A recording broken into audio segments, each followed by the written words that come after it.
Hoy vamos a continuar con este nuevo ciclo de salud que habíamos comenzado, de salud cardiovascular, en el que hablamos de distintos problemas que afectan al corazón y a las arterias coronarias. Y nos acompaña el equipo médico del instituto. Saben que en este espacio nos acompaña el equipo médico del Instituto de Cardiología Intervencionista INSI de Casa de Galicia, para saber más sobre la prevención, aprender a reconocer síntomas y conocer qué tratamientos están disponibles hoy en Uruguay. Porque, como saben, las enfermedades cardiovasculares son la primera causa de muerte que hay en nuestro país y en el mundo occidental. Hoy vamos a hablar de un procedimiento novedoso y que se está haciendo en Uruguay y que puede mejorar la calidad y la expectativa de vida de muchísimas personas. Vamos a estar hablando del implante percutáneo de válvula aórtica con el doctor Ricardo Lluveras, que es profesor de cardiología y director del INSI. Buenas tardes, bienvenido. Buenas tardes. Un verdadero placer tenerlo acá. Vamos a empezar explicando qué es, para qué sirve esta válvula aórtica y cuándo y por qué empieza a funcionar mal. Bueno, las válvulas son como puertas que están en el corazón y hay 4, una de ellas es la válvula aórtica. Esa válvula aórtica conecta al corazón con el resto del cuerpo. Es la que estudiamos en el liceo. Exactamente. ¿No? Y esa puerta, como toda puerta, tiene que abrir y cerrar bien. Claro. O sea, entonces, cuando la válvula abre mal, a eso se le llama estenosis. O sea, la estenosis aórtica es que la válvula aórtica no abre correctamente como tendría que abrir cuando tiene que abrir. Y por supuesto que hay severidades de esa estenosis, pero cuando es severa se transforma en un problema serio porque desconecta el corazón del resto del cuerpo y produce síntomas muy importantes y evolutivamente puede provocar la muerte del paciente. Uh-huh. Y eso requiere sin duda una solución. Y eso se llega, la puerta funciona mal no solo por mucho uso, sino también por el mal uso, ¿no? Sí, a ver... cuando las condiciones, para no seguir con tanta metáfora, cuando no hay una calidad de vida ajustada. Sí, hay varias causas de estenosis aórtica. En este momento, en el mundo que cada vez es más viejo, la gente vive cada vez más, la estenosis aórtica de lo que llamábamos antiguamente de la anciana, que ahora se llama estenosis aórtica degenerativa senil, para poner un nombre menos agresivo, digamos, uh-huh, en términos de denominación. Es una válvula que lamentablemente a lo largo del tiempo va degenerando. O sea, la causa es que se degenera porque es vieja. Seguro. Y entonces, como las piezas de un automóvil después de tanto tiempo. Exacto. Otras causas sí tienen mayor importancia en lo que podría ser la prevención y las... Pero si yo fumo, tengo sobrepeso, sedentarismo, bueno, o sea, le estoy dando todo el panorama, claro. Sin duda, sobre todo para afectar el corazón, que en esta instancia es el que se va a resentir, digamos, ¿no? Claro. Uh-huh. Para ser un poquito, yo no quiero entrar en sutileza, pero en términos de causa, la estenosis aórtica degenerativa senil no se ha podido comprobar demasiado contundentemente que tenga que ver con la aterosclerosis coronaria, que esa sí tiene mucho que ver, claro, con el tabaquismo. Calidad de vida, claro. No hay una evidencia demasiado fuerte. Hubo sí en algún momento de la historia de la cardiología una vía de conexión entre ambas, pero que después esas vías de conexión como que se separaron. Uh-huh. En este momento se considera una afectación degenerativa propia de la edad. ¿Y cuáles son los síntomas? Básicamente son 3, son los mareos, el dolor en el pecho, lo que llamamos angina, y la disnea, la falta de aire, que son típicamente de esfuerzo. O sea, eso es una característica típica de esta enfermedad. Habitualmente son de esfuerzo, cuando es de reposo es por otra causa. ¿Cómo se diagnostica? Hay un método que fue creado en 1850 por Laennec, que es el estetoscopio, ¿no? Que es la primera cosa que hay que usar y que sin duda que nos facilita mucho orientarnos en el diagnóstico. ¿Qué escuchan? Porque se sopla, o sea, eso... Hay como ¿qué se escucha? Se escucha como un soplo, como si fuera un... hace así la válvula. Que no debería. Y ese es el esfuerzo que está haciendo el corazón para abrir y cerrar esa puerta. Sí, yo lo explico esto para ser, digamos, didáctico con los pacientes. Es como cuando usted tiene una canilla que la abre, y en ese momento que la abre, y sobre todo si hay mucha turbulencia, produce mucho ruido. Sí. Bueno, es algo parecido. La válvula aórtica normalmente no tiene que soplar. sobre todo en el adulto. En un niño puede soplar normalmente, pero en un adulto no tiene que soplar. Si sopla es porque hay algún problema. Y eso es ese ruido cuando uno abre la canilla, más o menos algo parecido a eso. Acaba de decir que tiene que ver con el tema del esfuerzo, ¿no? Se supone que también uno favorece determinadas circunstancias cuando hace un esfuerzo demasiado importante, cuando corre y no debería correr porque no está en condiciones, sube una escalera rápidamente, muchos escalones y termina que a los bofes, ¿no? que no da más. Ahí, digamos, es un momento crítico. Bueno, es un síntoma en realidad. O sea, la falta de aire, la disnea que le llamamos los médicos, en este caso es un síntoma, no es causa, sino que es consecuencia de la estenosis. Bien, claro.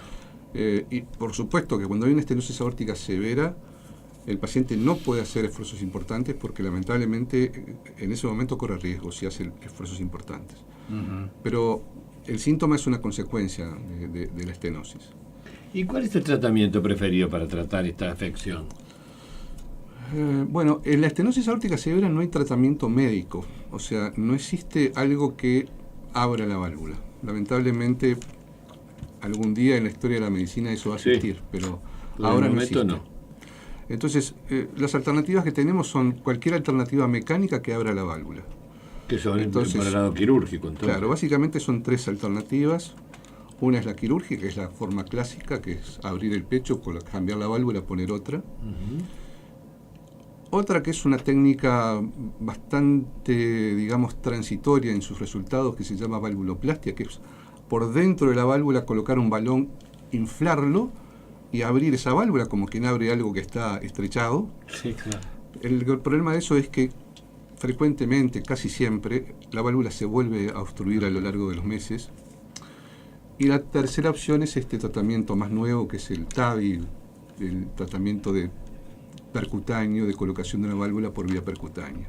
Son esos tres tratamientos básicos. ¿Y qué consiste este último? Es implantar una válvula por un método no quirúrgico. O sea, es a través de un catéter por supuesto muy especial, es un dispositivo bastante sofisticado, costó mucho, ¿no? Técnicamente fue inventado por un francés, Alain Crivier se llama, es un hombre que uno lo ha visto más de una vez en algún congreso, y que este hombre inventó esta técnica, que es una técnica de colocar una válvula a través de un catéter que son cada vez más finos. En este momento un catéter aproximadamente mide unos 4 milímetros de diámetro más o menos. Y a través de eso, arroz. Sí, es muy finito para lo que es la válvula. A través de ese catéter se mete una válvula que cuando se abre, tiene que abrir prácticamente, fíjense, una válvula promedio de un adulto, mide unos 2 centímetros de diámetro. O sea que, imagínense que todo eso lo tiene que poner a través de un catéter que es cada vez más fino por otra parte. ¿Y eso por dónde entra? Entra generalmente por vía femoral, o sea, por la arteria de la pierna. Increíble. Sí, es... Uno tiene que decir, como decía don Verídico, lo que es la ciencia. Sí.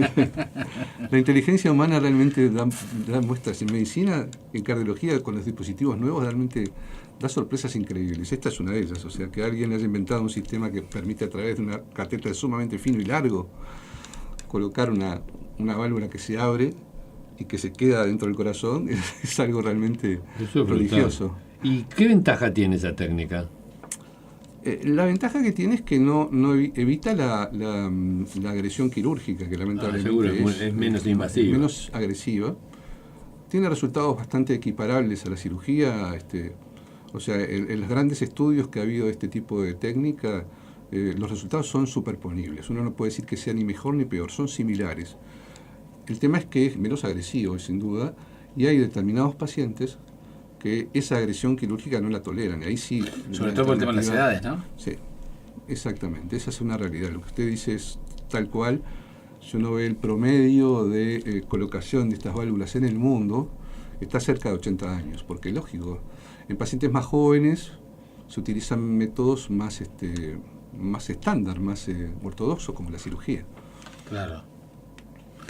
O sea que en ese sentido Uruguay está a la altura de, en materia de tecnología, en esta técnica, en lo que se hace en el mundo. Sí, estamos en esas condiciones. Exactamente. Y este tipo de colocaciones de la válvula y de tratamientos, ¿está dentro de cubierto por las mutualistas?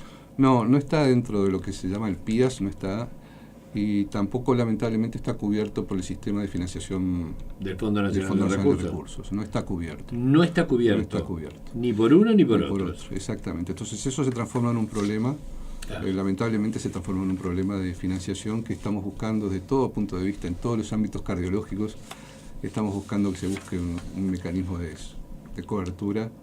Que diga, vamos a ser sinceros, eso pasa en todo el mundo, ¿no? O sea, Sí. mire, yo ayer vi una publicación francesa, o sea, de origen francés, es una revista norteamericana, pero es un registro francés. Se publicó ayer ese trabajo, ese registro. La tercera parte de los implantes de válvula aórtica en Francia en este momento son por vía percutánea. Eso es increíble el número que significa, ¿no? O sea, que ha crecido de una forma vertiginosa. Pero para lograr eso se requiere un sistema de financiación que hay que pensar muy bien en términos sociales cómo se encuentra, pero que hay que buscarlo. Lo que pasa es que también, si nosotros tenemos una población con muchos años y con problemas, con este problema, hay que ver la dimensión social de este problema. Si hay muchos pacientes, ahí deberá, por ejemplo, no sé, el Fondo Nacional de Recursos o algún otro organismo dar la posibilidad de... Porque no es un caso aislado. No. Ahí es cuando tiene que formar parte, digamos, ¿no? de algún listado de medicina altamente especializada para que se financie a través del fondo. Exactamente, porque además uno tiene que pensar que esto, la válvula aórtica habitual que nosotros tratamos los cardiólogos, o es en un joven y es otra enfermedad, o es en un paciente muy viejo, siendo esta enfermedad la degenerativa senil. Y lo que sucede es que es como que la gente vive cada vez más, porque eso es una realidad. Ustedes ven que la expectativa de vida en el Uruguay ha aumentado notoriamente en los últimos 10 o 15 años. Entonces se ve cada vez más estenosis aórticas de la persona mayor.